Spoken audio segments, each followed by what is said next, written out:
Okay,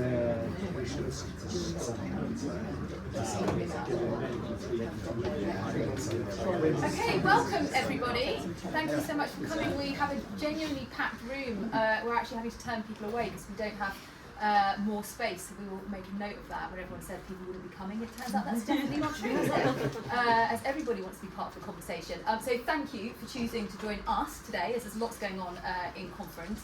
I would like to say it's probably because this is going to be the most fabulously chaired event that you've ever been to, but actually it's more to do with the brilliant panel that we have here to discuss growth, which is the topic of conference, I think. I'm really grateful to KPMG who are supporting this event. Reform Think Tank is a small charity, and so we're only able to bring people together for these fabulous conversations because we have the support of our brilliant partners. So thank you so much to KPMG for making it possible. I am delighted to be joined by a fantastically expert panel today. Obviously, Gareth Davies, Shadow Exchequer Secretary to the Treasury, formerly Exchequer Secretary. So very much we'll be able to share the stuff that you were working on in government and then how you're thinking about it now in opposition to things that need to happen. Katie Lam, one of our new brilliant MPs, thank you so much for joining us as well, who is doing an exhausting circuit conference, so brilliant to see you here. Cllr Abi Brown, we are very keen at Reform to have the local government devolution perspective because actually so much of growth is actually about what's happening in place-based areas. So we're thrilled, Abby, that you could join us today as well. Thank you so much. Deputy Chairman of the LGA and Deputy Leader of the Conservative Group as well, so thank you. And then finally, Tim Sarson, Partner of UK Tax Policy at KPMG, who will be able to bring both the corporate experience and how important actually the partnerships with business are in terms of driving growth in this country, but also specifically then the kind of tax and regulation angles, which we know are very, very important to unleashing UK PLC. So all I'm going to say, because we want to hear from our panellists and then we want to hear your questions, is just that, as I said at the top of this, growth is the question, and we know that the UK has struggled to get the sort of growth levels we want to. There are some obvious things which I'm sure we will touch on, whether that's planning, whether it's regulation, whether it's tax levels, whether it's skills, whether it's infrastructure, but actually getting this right is the only way we're going to have a prosperous society with good jobs, with good public services we can actually afford and make sure that they're working for people. So this is the topic. I'm delighted to have such a brilliant panel, and I'm going to hand over to Gareth, to you first for opening remarks. Great, well thank you very much for having me. I think this is panel 6 or 7 on economic growth for me, and it demonstrates and illustrates just how important it is and how kind of surprising it hasn't been in the past, a subject of great debate or prominence at conferences like this, or indeed by the Labour Party either. But I shouldn't have to do this, but I think it's important to just set out the fundamentals of the economy today, not least because we have a government that consistently talks it down. Let's remember that we've been through a pretty traumatic period, 3 global shocks to the global economy in the last couple of decades, 2 in just the last parliament, whether that's the global pandemic where we shut the economy down, or the war in Ukraine, which saw inflation go up when it comes to food to 19% and headline at 11%. We shouldn't shy away from defending our record when it comes to bringing the inflation down to 2%, halving the deficit of what we inherited in 2010 and near record lows of unemployment. But it would be wrong to say that it's all rosy and it's all fine, because there are clear challenges in the economy when it comes to productivity, and this has been pervasive over several decades. It's true, but there's 2 issues and 2 levers in particular that when in government we were focused on, and that every indication shows that if we can get this right and tackle those challenges, we can grow the economy, yes, but we can improve productivity across the board. Those 2 factors were workforce participation and business investment. If we look at workforce participation, the key challenges that we have in our economy are essentially threefold on workforce participation. The first is that we have 13.3% youth unemployment. That is not right. It needs tackling. It's why we implemented policies such as on apprenticeships, for example, but we need to do far more. We have an issue with long-term sick. Too many people are off work, signed off work for too long, when they can work, they want to work, they should be working. And thirdly, we have in this country, and we should own this, we were in power for 14 years, but an issue for disabled people who, again, want to work, can work, should work, but have been precluded from doing so because of workforce conditions or the environment in which they can be employed in. And it's something that we were focused on just as we left office, and I hope that this government will take forward. The second piece, of course, is business investment. And the easy answer at these panels and things like that is, well, it's all about tax. Tax is a very important part of it, but you have any conversation with any global business, they will tell you tax is just one part. They look at value, not price. There are plenty of countries around the world who will offer a lower price to enter their country. We offer value, and we do not fully appreciate all the value that we offer, whether it's our talent, our educational institutions, our regulatory regime, the stability of our legal framework, the language, the time zone, and the growth industries where we are genuinely leading the world. It is very often the case that we talk ourselves down, but we need to start by appreciating the good areas in which we lead the world. And that's why you get Blackstone investing £8 billion. It's why you get Amazon investing to the degree that they are doing. And that is absolutely vital as a starting point. But it is, again, true that we have major challenges, whether it's planning, whether it's political stability, dare I say it, and a range of other factors that feed into that value assessment when you're on an executive board of a global company. And we need to be straight about that. We'll come on to more of that and let others speak. Thank you. Brilliant, thank you so much. And Katie? Sure, so thank you so much. It's great to be here to talk about this. The panel, of course, is called Going for Growth, so I thought I'd just talk a little bit more generally about growth, and then we can perhaps get on to a little bit more detail. Firstly, I think conversations about growth can run the risk of feeling a little bit dry or kind of technocratic, so I wanted to say a few, I suppose, ideological things about growth. There is no happiness without growth. Growth is what alleviates misery, illness, poverty. Growth is what provides better jobs, higher incomes, improved living standards, greater freedom, fulfillment, fun, and more generally meaningful lives. A strong economy is the enabler of better public services, healthcare, infrastructure, education, law and order, opportunity for everybody. The defence of the realm, our values and our people depends entirely on our economic strength. So when we talk about growth, we are really talking about everything that is important to us. Secondly, governments don't create growth. Governments don't create jobs, apart from in the civil service. Only businesses and individuals can create growth. Governments can provide some of the conditions for success. Gareth, of course, mentioned some of those. Rule of law, transport infrastructure, energy infrastructure, all sorts of things. And they effectively charge businesses for this through taxes. And where they really have to, because the market has completely failed or something is a real danger to society at large, they create rules within which businesses can operate. But in my opinion, that is kind of it. Governments spend money, they don't make money, and they need to get out of the way of the people who do. Thirdly, what do we mean by growth? There are some things for which you basically just want the biggest economy you can. Government borrowing is one, building the army is one. But so for those things, it doesn't really matter what that growth looks like. But for most things, most of the time, what really matters is our individual prosperity, the way that we feel as people and as families.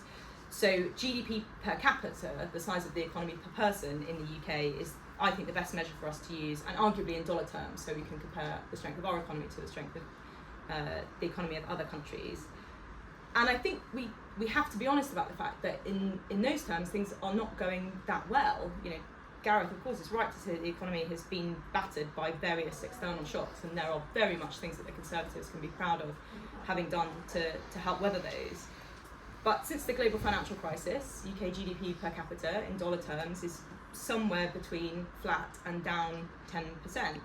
In the same time frame, US GDP per capita is up 50%. GDP per capita is also up by half in South Korea and Poland, who arguably were coming from a lower base, and in Switzerland, who emphatically were not. In Singapore, using the same parameters, GDP per capita has more than doubled. So there is definitely something that we're going to need to do differently. Now, this is not a uniquely British problem, and it's also not about Brexit. The Germans and the Canadians have done only slightly better. The French and the Japanese have fared slightly worse. But we do need to go for growth in a much more aggressive way than we have been. The economy needs to start growing faster, and ideally a lot faster than public service demand, or all of us are just going to keep feeling effectively poorer and poorer, and our public service performance is going to get worse and worse.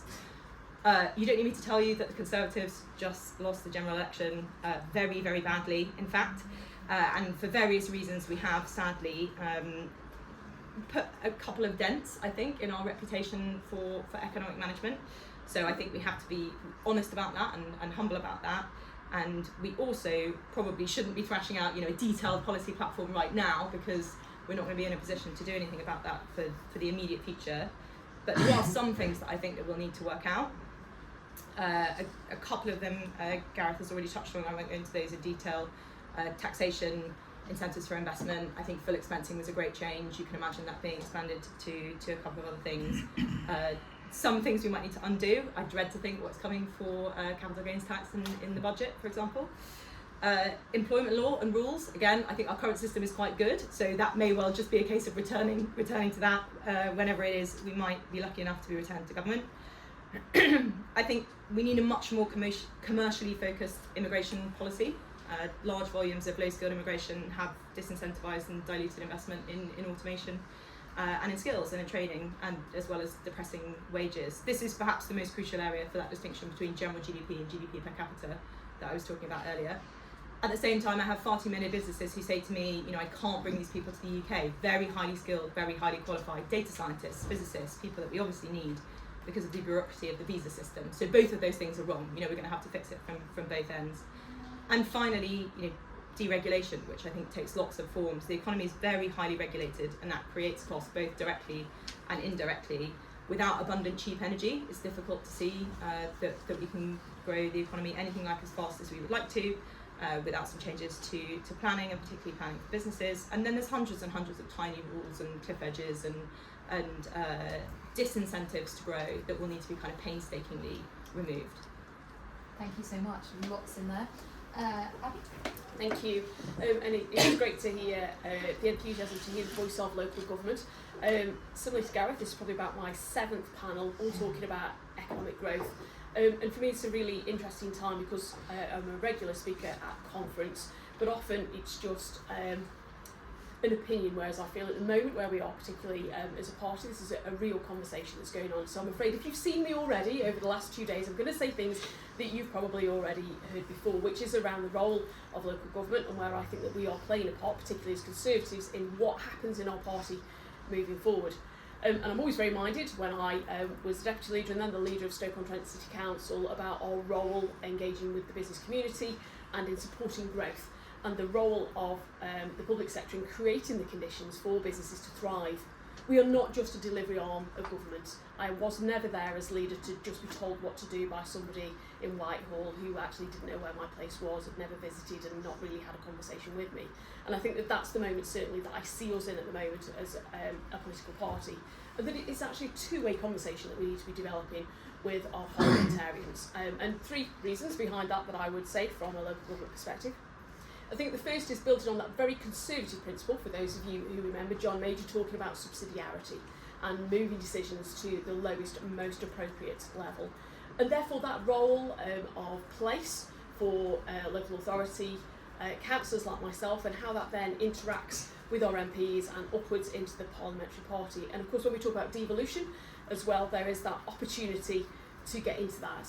I think, if you look at some of the proposals that have come forward over the last few years, particularly as it's become more widespread on the back of devolution Manchester, there is a real stretch in terms of what local authorities would like to see and the direction of travel in terms of what powers we want to have that will bend and flex based on the needs and requirements of those areas. I think what's really interesting though is that fiscal devolution at the lowest level does not appear to be coming forward to local authority leaders such as myself, despite the fact that when I was a leader of a council I was in charge of a £500 million organisation, but clearly not trusted to raise tax. I think the other part is that recognition of local government challenges. Roughly 60p in every £1 for most upper tier authorities, that's counties and unitaries, is going on social care now. looking after the most vulnerable within our societies. It's a key part of what we do. I would arguably say it's one of the most important roles that we do, looking after younger and older people within our communities. But of course that then drives a pressure on all of the services. I went for a coffee recently with somebody who used to work for me within our inward investment team, and he said, well, of course, we didn't really have the space to do economic development for quite some time. Now, I have to say I was slightly mortally wounded, having secured one of the largest settlements of levelling up funding for any place in the country, having secured the second largest movement of civil servants out of Whitehall and led one of the most successful enterprise zones in the country, to be told that actually I hadn't given enough space for my officers to do economic development. But the reality is that's because so much of our time as local authority leaders and as councillors is in that space around social care, and that's absolutely right. But I think it's important that our parliamentarians and us as a party, as we look to devise policy, recognise those challenges very real on the ground in terms of what we do and how we find the space to do that and how we engage to ensure we can have those proper discussions. And finally, the other thing that I would highlight is that from a local government point of view, along with our MPs, we are champions of important sectors, and they will vary from place to place. West Midlands, for example, as a region, has a relatively high percentage of engineering work, about 13% last time I last checked. I am from Stoke-on-Trent, North Staffordshire. JCB is a big important employer for us, along with our MPs. We've had a high level of engagement with them in the past, but of course we understand in a way as local councillors how that impacts. So JCB is not within my constituency, it's not within the local authority area that I represent, but it has a huge employee base within the wider North Staffordshire, and making sure that colour is seen in terms of policy making is really important. And of course no conversation that I'm part of about Stoke-on-Trent could possibly be complete without mention of Ceramics UK. Stoke-on-Trent is actually the pottery's only place in the country that's named after the industry it's most famous for. If you've still got coffee or tea in your cup, please don't turn it over, but I do hope if you do, that you'll discover that it's Johnson's or Steelite or Dudson's or equally famous North Staffordshire name. Ceramics UK is really important to our ongoing economy. It's important when I was a local authority leader that I was able to talk with confidence about our local sector that employs so many people, so important, and is about the character of our place. So for me at the moment, this is a really interesting conference, an opportunity to reset that relationship between the leadership of our party and what goes on at a local level. And the final thing I would say is that for those of you who've got a Tom Tudgeon hat, who's got a baseball cap that says we're in it for Bobby J, I've seen some cleverly pinned badges and some Kemi lanyards. Remember, local authority councillors, especially Conservative ones, we are for life, not just for a leadership contest.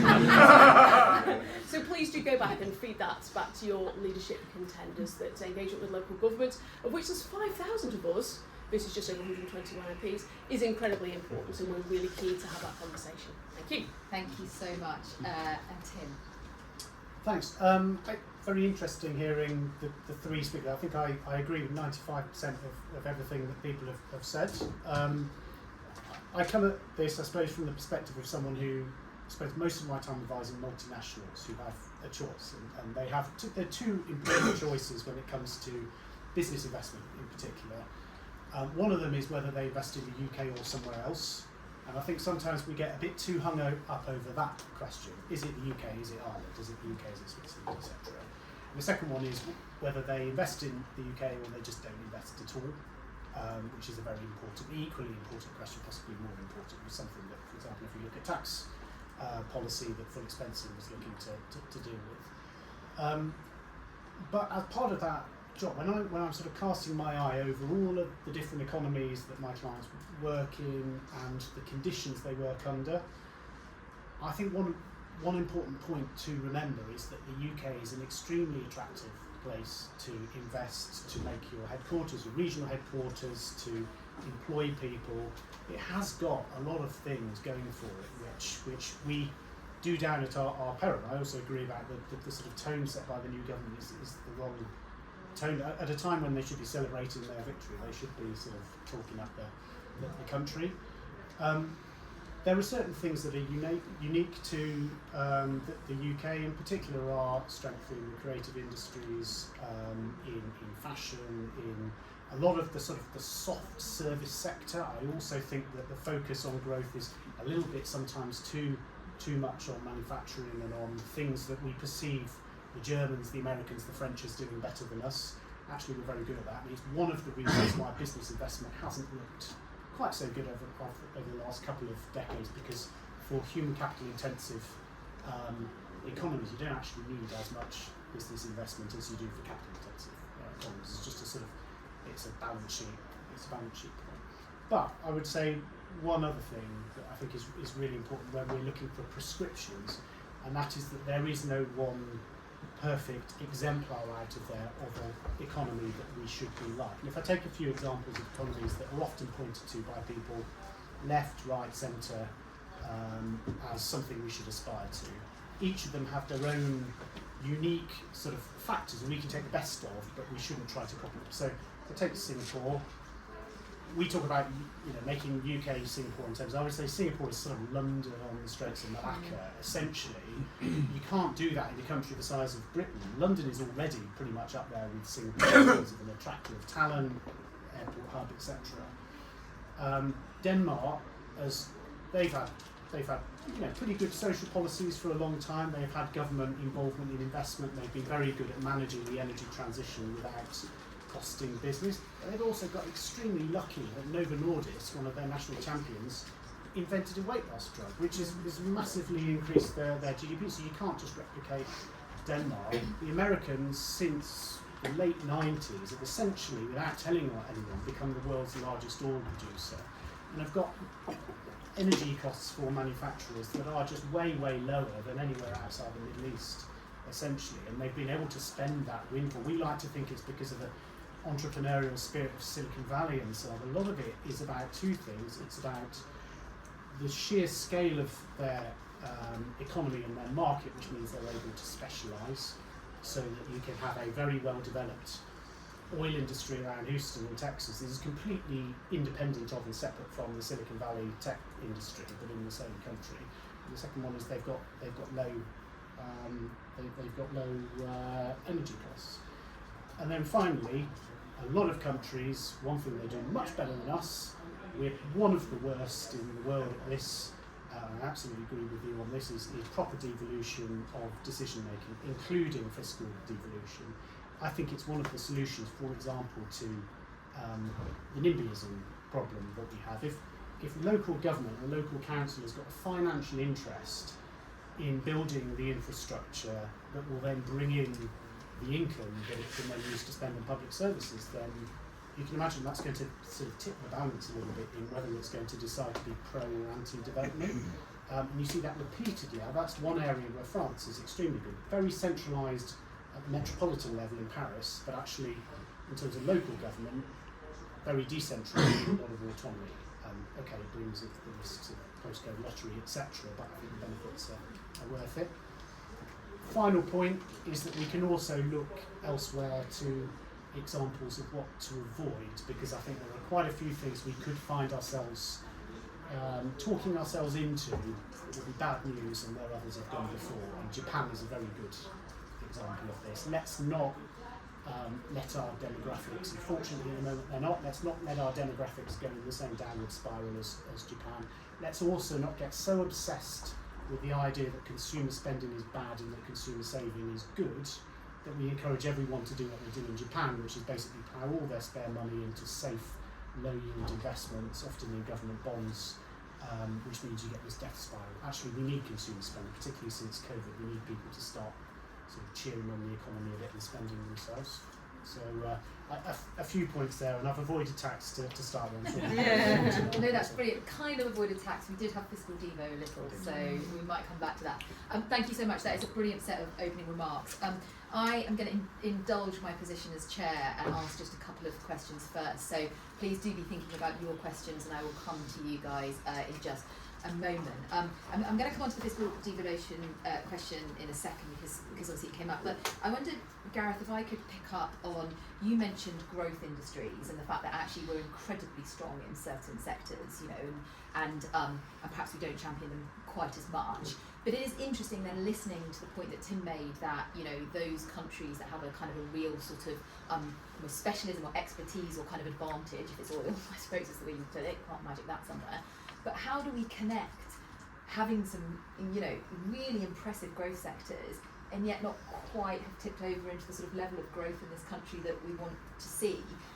And might there be scope in the future for returning to some form of industrial strategy around it? Or Yeah, so the first thing to say is we do have certain industries which present huge opportunities for overall growth across the country. If we just look at life sciences in particular, it's essentially Cambridge in the UK or Cambridge in Massachusetts that lead the world in terms of the development. And the way I've always viewed it is not just from economic benefits, but national security benefits too. When you have a global pandemic or the next pandemic, the life sciences industry provides a level of security in terms of innovation for us as humans that other industries just don't. And so that was one of the reasons why we had a specific life sciences sector strategy, backed up with funding but also promotional work as well. But there are other industries like creative industries. More films are filmed here than anywhere else apart from Hollywood. Somebody told me. Jeremy kept going on about Barbie. Was filmed here, I think. I haven't seen the film myself, but great soundtrack. But we do underplay, I think. But one of the things that we did do in government, which was controversial, was outline 5 growth industries which we wanted to focus on. And so we were criticised for picking winners. We were criticised for the 6th industry that we didn't pick. But why that was important was that it could inform policy development, like, for example, investment zones, and I'll touch on this when we talk about fiscal devolution, to be able to say which areas geographically have a strength in one of those 5 growth areas was absolutely vital. So we signed an agreement with, for example, Boeing in South Yorkshire, who invested hundreds of millions of pounds because of the measures that we implemented through investment zones specific to that industry as well. And so there are things that you can do. I would argue that needs to be carried forward. You don't need to call them an industrial strategy. I think that too often you get caught up in what you call things when actually you should be looking under the bonnet as to what something's actually doing. Brilliant, thank you so much. And Katie, I want to pick up one of the things that actually is so important to securing the investment is the sort of confidence of businesses, and we had the mention of the political stability. It is a sort of certainty, it's a kind of understanding the direction of travel, because businesses make investments not based on what's going to happen in the next 3-4 years, right? But is this a good investment for the long term? And you mentioned in your opening remarks that it's important that the Conservatives are having a conversation and not necessarily nailing colours to the mast right now into a specific policy. But what does that look like? Because there has been, some might say, a bit of a challenge of the relationship in the last how many years between business and the Conservative Party, or perhaps hasn't been seen as quite in lockstep as you might expect it. How do you build those relationships in opposition, and what does that look like? Because it's going to be tremendously important. Absolutely. So, and if it doesn't involve just smoked salmon sandwiches, because I love smoked salmon sandwiches. A couple of points on that. I think, we will see where things like the budget and workforce reforms get to, but I think it is not unreasonable to think or to hope that businesses might be looking for a voice to advocate for their interests in the pretty immediate future. And so I think that will be an obvious crucible to kind of bring business and the Conservative Party back together, to the extent, as you say, that needs to happen to that relationship. I do think, though, that we won't be, not least because there's going to be a Labour government until at least, 2028, 2029. So without even knowing the context of which we could be suggesting policies, it just is not possible to say now, if we were to win the election, not tomorrow, but then, these are all the things that we would do. And I also think that part of that relationship and part of the closeness will come from dialogue and listening and finding out those specifics. So if you've got a kind of fully baked programme already, then you're not having that dialogue, you're just broadcasting. So I think, if it goes well, there's no guarantee that we can definitely do this, but I really hope that we can, that all of those things will help our relationship with business rather than be challenges. Brilliant, thank you. I'm going to come on to the fiscal devolution because I do think this is fascinating, and one of the things that we certainly at Reform of Argument, we have an entire programme on reimagining the local state, is that what we have seen a lot of, which is great, is devolving the money to spend on certain things, whether that's employment programmes or skills or, you know, in Manchester, some of the health stuff. But actually we haven't devolved both the responsibility for raising some of that money, which actually those two things should go as the two sides of the same coin, but also then the ability, as we've heard from the panel, to not just have the skin in the game, but to shape much more what you want that local economy to look like based on some of the decisions around kind of taxation. I know, Gareth, you wanted to come in on the investment zones, but I just want to pick up from Abi and from Tim first, because you both mentioned it. What would be, you know, assuming we're not going to get an immediate devolution of income tax, for example, what is it we should be thinking about as the steps towards a more fiscally devolved model? So, obviously there are some elements of this that we've started to see develop. So Manchester has got a toys tax, or it's entirely voluntary, but I think it's really interesting if you go to Manchester, those who were at conference last year, to see the sort of relatively high level of take-up around that. There's also been a degree, albeit in a slightly different way, we've had business rates pooling. We've had several exercises of that affecting certain local authorities, but also in the space around enterprise zones and moving into investment zones. I guess probably I would say that some of this is if there was a suggestion that it might even be considered, then that for me is the interesting bit, because then people start to think about what will be right for them.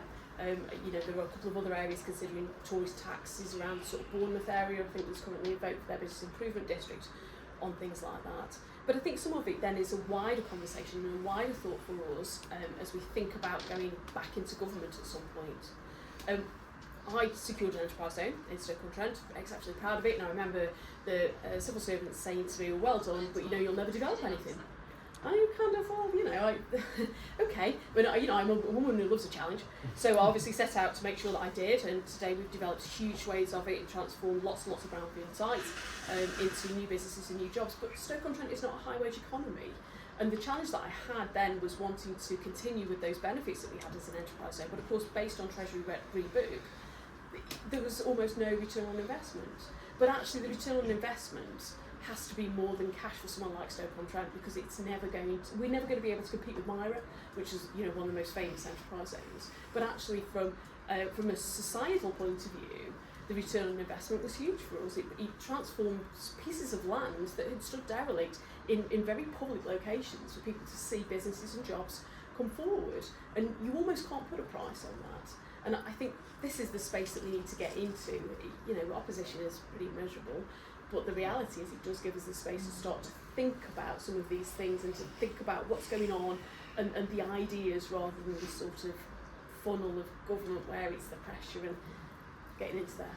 And not least that that's kind of part of the levelling up agenda, right? That if a place isn't desirable to live in, you're not going to attract jobs and the investment anyway. So actually the value of improving place is really important, even if the immediate, as you say, economic return is not. Yeah. Could briefly come back in. Yes, and I would say, you know, some of this is on a wider footing, but particularly about economics. I never sat there when I was leader of the council and thought, what shall I do today that a Conservative would do? I sat there and thought, what would be the best thing for my place? And if I'm honest, some of the things that I did, I could probably be in the Labour Party for doing. But the reality is I accepted a long time ago that if I came into politics to deliver change, which is what I did come to do, I had to be an interventionist, because whilst in my heart I might believe as Conservatives in a small state and the private sector, the reality is that places like mine would simply just be left behind. And I believe my place deserves better than that, so I had to be interventionist. And I think again that is the challenge for us. If we accept that everywhere has a value, and we want to see Conservatives back again in Manchester, in Liverpool, in other places, just as we have done in Stoke-on-Trent, in Bolton, in Sunderland, then we have to get into that space around how would we intervene to help things to reach that balance again. And Tim, you also commented on fiscal devolution, or rather you said you hadn't commented on tax but had, so perhaps we could talk on that. Exactly. For me, there are two different levels of fiscal devolution, and they work in different ways. So one I describe as sort of fairly shallow fiscal devolution, but can work in some way, sometimes to take pressure off one area and spread out activity, and that's where tourist taxes, for example, fall into. also true of property taxes. I mean, the proportion of our overall tax take that comes from council tax and business rates compared with most other major economies is tiny. And certainly if you look at the US, you get a lot of border commuters between, say, New Jersey and Philadelphia who are living on one side of the border because the property taxes are lower, and that has an effect of smoothing out demand, etc., smoothing demand for school places, etc. So that can work to a degree, and I think it will be one of the easier pieces to bite off. I think will be to give local authorities more control over council tax, and stop capping them, but also allow the economy to move towards property taxation a little bit away from income taxation as well. Really deep devolution of the sort that you see to an extent in the US, and you certainly see in Switzerland, in Germany, a couple of other regionalised countries, is one where actually a local, and typically that it wouldn't be at the size of a local authority, it would be more the equivalent of our metro mayor sort of arrangements. They have the power to set within a range corporation tax and income taxes, payroll taxes. We usually have a federal take of a certain amount, and then above that, at the US it's at state level and at city level. In Switzerland it's at cantonal level. Above that you can tweak it. And what you tend to find there is proper competition. Some regions then fail, and that's something we psychologically are not set up to deal with in Britain, because not everyone's going to make the right decision, and so some might have been better off if they just relied on central government, but others will succeed, and there's a sort of process of natural selection that happens. What you tend to find is they'll often drop business taxes, because that means that they'll get an influx of payroll taxes and private wealth taxes, etc., that mean that overall their fiscal situation improves. So I think we're a long way away from that, but it's a model that I think could work very well. And it's interesting, we have one little mini experiment at the moment, which is north of the border, and the SNP, Scottish Government, have decided that they would use their powers to raise taxes. But if you had multiple examples, even of that small amount of leeway, then you would see some regions dropping taxes, others raising taxes, and you would start to see the effects of that experimentation. Gareth, did you want to come back in? You mentioned perhaps going back on fiscal devolution. We've had the first mention, quite some way in, of metro mayors, but big part of the last government's agenda on this. Yeah. So I think the first thing to say is we devolved quite a lot of power. Again, controversial. Some would say that was a bad thing, and that metro mayors have too much power, particularly not of our political persuasion, perhaps. But I think on the whole, the principle is right that decisions for local people should be made by local decision makers. And while the quality of those decision makers may change from time to time and be a little varied, it is the right principle to pursue. When it comes to fiscal devolution, I think you've got to ask the question, what is it for? And I'll just give you an example. We actually did do this in government. We introduced, as I say, the investment zone policy, which rolled out 13 investment zones across the country in different specific places, as relates to the 5 growth industries. And we gave, it's quite remarkable for the Treasury, looking back in history, we gave local areas the power and money to decide that they could cut taxes to attract businesses to their specific location, or they could use that same money, that same budget, to spend on whatever they wanted, basically, if it was to attract investments or buildings or whatever they wanted, actually. I mean, they'd have to come back to the Treasury for approval, but they had that option to cut taxes or to spend it. And my personal experience of dealing with local leaders was that they typically wanted to spend that money and not cut taxes. And so I think it's an interesting essay question as to what is it for? Are taxes going to be going up or going down? And do we really want to relinquish control across the board for doing that? We are a very different country to the United States. I've lived there, I know it well. But undeniably, Florida and Texas are key beneficiaries of fiscal devolution, federal taxes. But we ain't Miami, and we're not even Texas in terms of having the whole package as to why certain businesses are moving. that's why I think you have to go back to the principle of value, not price, when you talk about attracting investment. And I just keep hammering that message because I think we've got it wrong over the years, where we just keep hammering about tax, and it is a critical factor, but it's not the only factor. And we just need to appreciate that. If you're going to do anything at a local level, the key priority for local leaders has to be on planning, because that has been time and time again the thing that has precluded shovels going in the ground. Even if you've attracted the investment, if you can't spend that investment because you're tied up in planning, or you're trying to connect to the grid and it takes you 14 years, that's clearly a bad thing, and that's where we need to focus our local level. I'm hearing Southend as Miami. Let's choose that. Okay, I'm going to open it up to questions for the last chunk of time. I'm going to be very strict in saying, please just tell me the question. Obviously, you're welcome to tell me or tell us who you are, but I don't want a life story with it, if that's possible. So just a quick question so that we can get through as many people as possible. There's so many hands up. I'm going to take 3 at a time. Please, panel, don't feel you have to answer all of them. Pick ones and then we can canter through. So this gentleman had his hand up very early. We'll take the gentleman there. And do we have any women with their hands up? No one wants to ask a question? Well, most of them are ladies. I'm sorry? I said that most of them are ladies, not women. Okay, I'm happy to do the room. So I if any women are offended by me calling them women, then that's fine. This gentleman here then. So yeah, first of all, thank you. Ben Sabers from Public First. Yeah, really interesting statements and answers to questions from all of you. It's absolutely fantastic and really interesting to hear. So my question is on what we think the new government's going to do in relation to capital gains tax. It seems very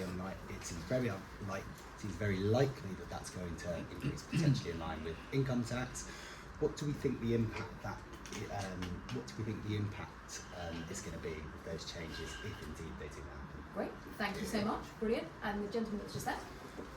Thank you, Paul Redstone from East Sussex. Quick comment and a question. Sorry, can we stick it to the questions because we have a lot of people who put their hands up. Okay. Thank you. Question. The panel are very expert on talking about what changes they think they should have to foster growth.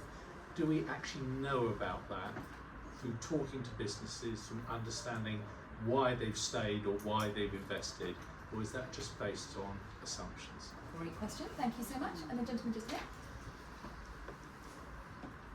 Thanks, Tom McLennan. I think that full expensing is an example where there's a policy which was brought in. I understand not being able to look ahead to the next election and say what your policy pattern is, but what are your thoughts about defending policies that you brought in the interim, and especially interested about full expensing? Fabulous, thank you so much. 3 very concise, great questions. So first of all, I don't know what to take this, but what would be the impact if capital gains is equalised, as we're suggesting? Yeah, so I'll take one aspect of it, and that is as relates to something called carried interest, whereby it is for a specific sector, private equity. We actually had Treasury officials cost this for us. They had it, not sort of planning on doing it, but they concluded that because so many people would leave the country and so many big companies would restructure operations, it would actually be an unfunded tax rise, which is quite impressive if you think about that. And so I think you've got to be careful, but we don't know what they're going to do. We'll have to react at the time. It comes down to what are you trying to do with that particular tax? What we're trying to do is incentivise social risk taking and not enterprise, and any move to change that could be detrimental, and so therefore what is the impact of that? So I think I'm not going to get into the specifics beyond carried interest, but you've got to be really careful about it. Did you want to pick up on the defending or kind of keeping going? Yeah, so why don't we take the two, because they're very good questions, and they're both related. The first answer is we engage extensively with businesses ahead of a budget process. It starts months and months before, and because I was responsible for example, FDI, literally most of my day was engaging with businesses or getting on a plane and going to meet with other countries and other counterparts and businesses. And one of the things that we heard consistently from the CBI and the UK rival think tanks, No, there are no perhaps, CPS, they told us, if you want to stimulate business investment, remember my 2 pillars at the beginning, workforce participation and business investment, full expensing is what you should do. And we implemented this at the cost of £10 billion. Well, a penny off income tax, by the way, is £5 billion. So it was a big decision. We reacted to the feedback of those industry bodies, but also individual businesses. And it was quite controversial, again, in that we kept the headline rate, but the effective rate was actually the most competitive in the OECD. But did we quite get the political credit for that? I'm not sure we did.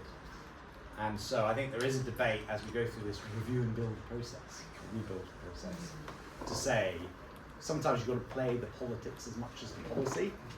And did that, I'm not saying we shouldn't have done it, I'm not saying we should drop it before anybody starts tweeting or something. I think it is an effective tax policy that will fundamentally impact growth on the upside. But politically, did we get the credit for that? Perhaps not as much as we could if we'd have done something else. Tim, did you want to pick up on that as well, as one of the kind of big incentives to invest? Yeah, so I'll also try to sort of efficiently cover the 3 questions in one go, if I can. So on CGT, I don't think they will raise, I certainly don't think they're going to raise the rate to equalise with income tax. That's because I think Reeves and her team are quite technocratic, and they will be having the same conversations with the Treasury officials that you are having with the Treasury officials, and they, I think, have already realised that this isn't a big revenue raiser. Even in best case scenario, it wasn't going to be a big revenue raiser. It's playing around the edges, as was carried interest, which I think they might still probably consult on. The Americans are looking very carefully at that because it's a big deal in the US, and there are pushes to reform the taxation of carry in the US too, so there'll be some watch in this space. I think that there is an argument for changes to the conditions under which you get, for example, business assets disposal leave, and generally the length you have to hold things. I mean, you don't have to hold an asset long in Britain for it to be capital. France has a long-term capital gains rate where the rate keeps going down, a bit like our old table leave, so it encourages long-term holding. That's a sort of, there's a whole big topic in itself. On consulting with business, the one thing I would warn on is something that I've noticed since I took on the policy role at KPMG, you know, in light, because I've been a practitioner for a long time, I was working with companies who were just making decisions. I'm now talking to companies who are also lobbying for decisions. Is that sometimes those who shout loudest in those organisations, or who have professional lobbyists, will tend to get their points across more than others. Full expensing is an interesting one because for large listed companies, particularly ones that have deferred tax, it's just a timing difference, it's an accounting difference, and so it doesn't actually make any difference to them at all. There's no cash flow benefit for them because they're listed, and I work with 100 Group, which is a group of the sort of FTSE 100 finance directors and heads of tax. The majority of them would have rather had a rate cut because of the way they account. And it's literally the accountants deciding on whether something is a good idea or not. If they made it a qualifying refundable tax credit, a super deduction that was repayable, so was therefore global minimum tax proof and was there for a long period of time for certain fees, green investment or farm investment or whatever, then that would definitely have an impact for the largest business. But I think that there's always that issue with that the lobbyists aren't always 100% represented in this. Or even consistent amongst them. So I'm sure you must have had, we want this and we want this and we want this, and so deciding. Brilliant. I want to open it up again for other questions, and then I'll bring in. Could you? It will be very quick. Perfect. It's just on the point of engaging with business, which is just to say, I think one of the strengths of the British political system, which has its detractors and obviously has its flaws, is also the constituency model, which means that the other thing that you can do is spend a lot of time talking to all of the businesses in your constituency, and particularly for day-to-day. I understand why you brought in this rule, but it's really annoying for the following reasons. I find there's no substitute for talking to smaller businesses where you're based. Brilliant, thank you so much. Yes, I'm going to take the gentleman there, woman there, and the gentleman in the front. Thank you so much. Thank you. Katie in particular, I think, mentioned about we're expecting some bad things from the government, and for most of us in the room, hooray, nice and easy to impose. What I wanted to ask is, because I think that the current government has already done some things which I quite like in terms of growth, and I think that we have opposed those badly. Are we going to become bold enough to oppose constructively by sometimes telling them to go harder and faster? So it's a question more for politicians. What gives it good? Well, so for example, in terms of planning liberalisation, that they've gone some way, but I don't know if you read the great essay which came out last week from Forward, which was talking much more radically about deregulating, much more aggressively about going into the green belt. One of my colleagues here last year said we should have carpet bomb the green belt without. Let's definitely not between that. But thank you very much. So a very good point. And the lady there, thank you. Thanks so much. Asha Azad, Surrey County Councillor. What do we think levelling up might look like by the time of the next general election? Thank you very much. And there's a gentleman, I said yes, was it the gentleman in the middle there? I think it was. Sorry, it was the gentleman at the front. Sorry, forgive me. I'll try to keep a complicated question as simple as possible. It's about trickle down, not between individuals, but between companies. The biggest companies which you're talking about only employ 30% of the workforce. 10 of an SME, 70% that we employ, the SMEs in this country. How do you get trickle down? Because the biggest companies have got top tax advisors to actually avoid them paying tax. Okay, I don't have a top tax advisor to avoid paying tax. I want to see trickle down. So if there is growth, how do you get the trickle down? Great, thank you so much. Okay, 3 good questions there. Who would like to jump in first? Happy to. I think it's a good challenge in terms of the approach to opposition. And obviously we've got a bit of a thing going on at this conference, we'll see who the leader is, but if I've got a role to play in it, I think I take an approach which is we should oppose the measures that we disagree with, but where they are genuinely constructive, good for growth, for example, and things that perhaps we were already thinking of doing or doing ourselves, we shouldn't just oppose for opposition's sake, and we should embrace that. I think on planning, it is a problem in this country where, as I was saying right at the beginning, we do need to unlock more development, but it's how you do that. And I think some of the ways in which, in particular, Ed Miliband has been talking, we disagree with that. And you've got to bring communities with you. So it's a more nuanced opposition approach, I think, is what I would say to that. In terms of your question about SMEs, you're totally right. The growth in this country, the employment in this country is driven by smaller companies. An underappreciated fact about corporation tax is that actually 90% of businesses in this country pay 19% corporation tax. It is the top 10% of profitable businesses that pay the full 25%. And within that, you have 100% full expensings we've been talking about. So when that rate went up, and we can debate whether it was the right thing to do or not, SMEs and the least profitable, if I can put it like that, under 50,000 a year, were protected from that tax rise. And so when we're thinking about SME policies, it is about tax, but it's also about things like procurement. It's about speed of payment.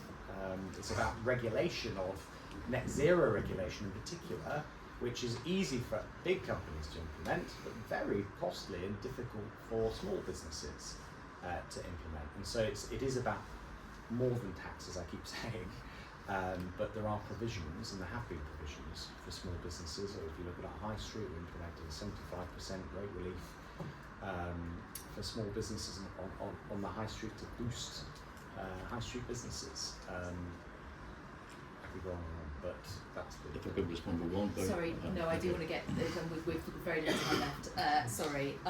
Abby, I want to pick up on the levelling up question. What does it look like at the end of this government? I think that's a really difficult one to predict, isn't it, in a way? Stoke-on-Trent was a big beneficiary of levelling up, and I was very much at the centre of kind of the conversation around that. And one of the things I would always talk about is obviously it was brilliant to receive all the capital money that we had, but there's so many other things that are going on. And one of my biggest challenges, And I don't want to be, because I try not to be somebody who's kind of, well, it was all terrible and the government didn't listen to me, blah, blah, which is not true at all. I had a fantastic relationship with all the levelling up secretaries, and I felt that I had very good access in, albeit I worked very hard for it. But I think some of the challenge with government is it's so big and it's so hard sometimes to get in, to pull the right levers. So I could absolutely pull the levers in DLUC and MHCLG, varying degrees of success with, for example, DFE. Hard at times with DFT, I felt they were kind of ghosting me sometimes, you know, come out and chat, Abby, but we're not going to follow through. And DHSE, I was just like, no, computers, no, you're not coming in. And I think that it will be interesting to see how the new Labour government deals with some of that. You know, we've had quite some, what I see as some really big headline things come out from MHCLG, but there is a lack of detail underneath that. And clearly to actually make levelling up work, and it's going to be different in different places, there has to be more thought around that. And I think, you know, last week Jim McMahon, local government minister, talked about mayors for everywhere. Well, how's that going to translate? Overwhelming number of expressions of interest apparently have gone in around devolution, but if Jim McMahon's saying mayors for everywhere, well, what's the point if you haven't put in for a mayor? What's going to happen there? Do they have any idea around any of this? How much resources that taken from local authorities? That's an apolitical point. You know, that was as much my criticism of the Conservative government previously, but I think that's what I would reflect. We've seen some big headlines. Where's the detail? Brilliant. And I want to come to Katie and Tim, just because we're hitting time, but just for any final reflections on those questions as well. Maybe I'll just pick up quickly the opposition question and the point about planning. Just to say quickly, I do think I think probably the language is in the right direction. You know, resolving some of these issues that we've had about planning for a long time will be key to growing. But I am, from an economic growth perspective, you know, I represent a rural constituency. The countryside economy is incredibly important, but big ticket growth is going to come from the cities, and the fact that the fact that Labour have so comprehensively failed to build houses in London, and the fact that these plans involve building fewer houses in cities, I think is a real problem. Like, you can say all you like, we want to liberalise the planning systems for growth, but the detail, you know, we can still oppose the detail, even if we agree with the principle, and we should. But your overall point is right. You know, we're all citizens. We all live here, and we all wish the government well, and the public should be able to sense that. But absolutely, when we think that something is wrong, we have a sort of duty to make that point as vociferously as we can, depending on the context. And I think that the rural constituencies presumably will need to take us things like reservoirs and there's a much bigger infrastructure, infrastructure which they're not very keen on. Well, so Gareth mentioned some of the energy. We've got a particularly hideous solar farm in coming on my But cheap energy. So, you know, there's probably a conversation. Well, I mean, there's a much longer conversation there about and some of that is only because of things that the government's already doing. So it's complicated. We'll invite you back to talk specifically about rural constituencies and infrastructure. Tim, any final comments from you? Very quickly on levelling up. My view is that the places that have been levelling up because they have other advantages as well, Manchester being an example, will keep doing so. Places that have been left behind, including some rural places, particularly in the southwest, will continue being left behind unless there is something very radical, which I don't see around the corner. I'd like to see us have an organisation, when we think about devolution at the sort of metro mayor level, something more consistent, coherent, like the French have. They have regions, the Germans have Länder. You know, the sort of coherent blocks rather than one area has devolution, one doesn't, etc. Well, you know what, Tim? Reformers published a paper called What Powers Where, which does make recommendations for standardising how you would approach. There you go, the so local I'll take my government. commission payment later.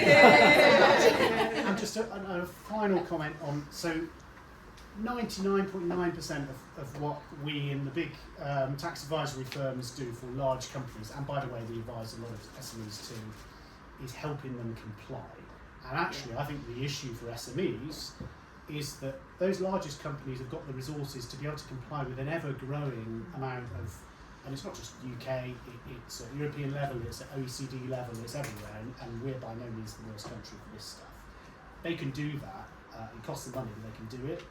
The biggest thing we could do in the tax system to just support, I think, growth is make things simpler for everyone, and then everyone wins, and that's trickle down is possible. to that is Brilliant.